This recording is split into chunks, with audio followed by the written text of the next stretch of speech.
Hello, I'm Peter Watt, President of the Paradigm Company, publishers of Alpha-phonics, Sam Blumenfeld's many-time award-winning book on how to teach phonics reading to your children or remediate an older person.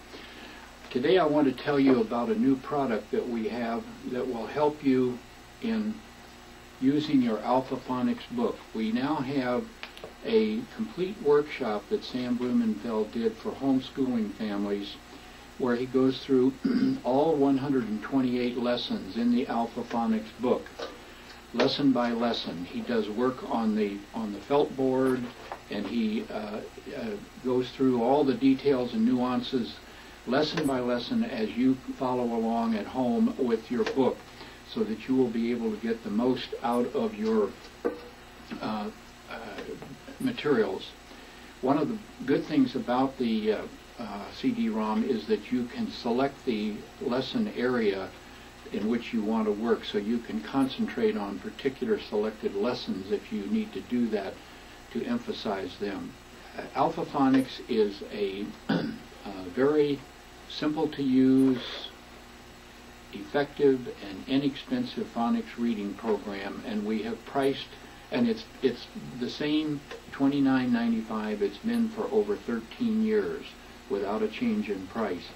And now we have the new CD-ROM. We've also priced it very inexpensively, only $5 plus a small amount of shipping, so that you can feel free to order something like this to help you with your Alpha-phonics book program.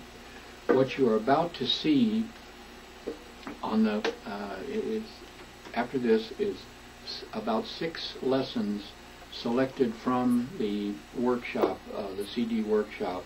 There are samples that you can view right now on the internet to be sure that this is the sort of thing that's going to help you with your phonics teaching program. At the end of the sample lessons, you'll be able to go to our order page if you choose to do that, and you can order the CD, or you can also order your Alpha-phonics if you do not already have one.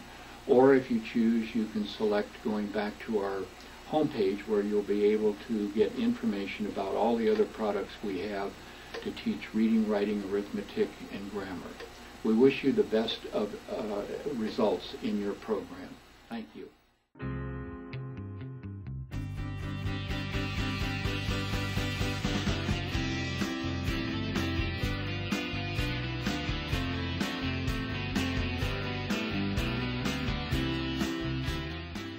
Lesson 2, on the next page, page 4, we then take the same letters that we've got. We have this S, and we put it in front of the M, and what do we get? We ask the child, what do you think that is? He goes, Sam. Sam! Oh, wow. Sam, gee. That wasn't difficult. And then we take the M, and we put it in front of this one, and he goes, man! Hey, that's man.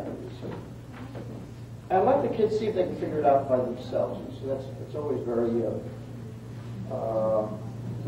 nice when a lot of kids say, don't tell me, I want to do it myself. You know that. You've heard that before. Don't tell me, I want to do it. Then you have the, now you introduce, and lesson 2, you introduce the letter H. And what does the letter H stand for? And you put that in front of as, and you have has. And then you put the S in front of this one, the at, and you get at.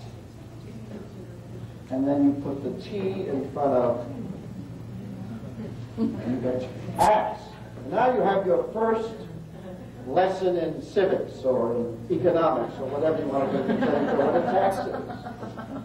Might as well know as soon as possible, because you'll be paying them for the rest of the life. So you'll know what a tax is. And you could use the word, you know, he'll see it when he goes to the store, there's a tax, and you'll tell him that, well, that's the bit of money that we pay for the government for all the wonderful services they perform. Yeah. Like the public schools. Then in lesson 3, you will notice that in lesson 3 I begin to arrange the words in their spelling families. Now the spelling families, when you see that they have the same endings when they rhyme. For example, you have am Sam, am man, as had, as has, at hath, acts, tax. So already by lesson 3, which generally is covered in the first session, you generally can get right through to lesson 3 in the first session, they've already had 10 words that they can read. They know the letters, they can read each one of those words, and they get their first sentences. Their first sentences. Now that's very rapid progress. Rather than use the method that was used for centuries, baby, Bible, view, above, they drilled them and drilled them and drilled before they saw their first word. This seems to work a little better because the kids then get very excited by the fact that they can actually read a sentence. And then what you do at the same time, every time you introduce something new, like periods, you have to explain what a period is. Punctuation. And punctuations are like traffic signals, that's all they are. They indicate when a thought stops. And what is a sentence? You explain. A sentence is a complete thought. That's all a sentence is. And we always start a sentence with a capital letter. Whether it's a name or any other word, we start that way. So we move on. Lesson, and incidentally, there is no special timing. You can spend 25 minutes, you can spend an hour. Just see how long the child wants to go on. Some kids want to keep going. You know, they don't want to stop. They want to learn it all. They can in one day. But for those children who are, you know, you have to feed it bit by bit, that's fine. Incidentally, the same thing you do with adults. Now, if you'll notice, there are no pictures in this book. Pictures are not needed.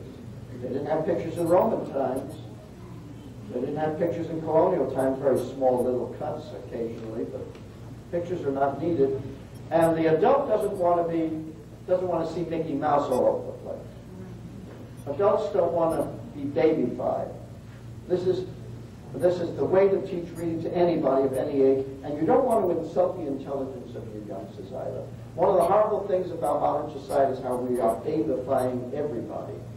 I mean, you go to today's public schools, and what do you see on the walls? Nothing but cartoons and bears and bunnies and everything to make those kids, keep them babies until they're in the 6th grade.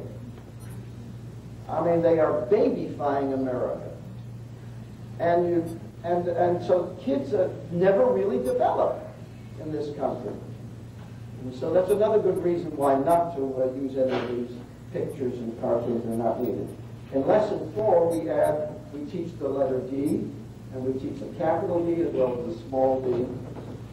And of course, they know the A, so we give them the D, add. And then we show them if they put a D in front of add, they get dad. And then we teach them the letter W, and put that in front of ax, you get wax. And then, of course, capital D, you get Dan, etc., in that lesson. And then the 2 sentences, Dan, sat, and wax. Now,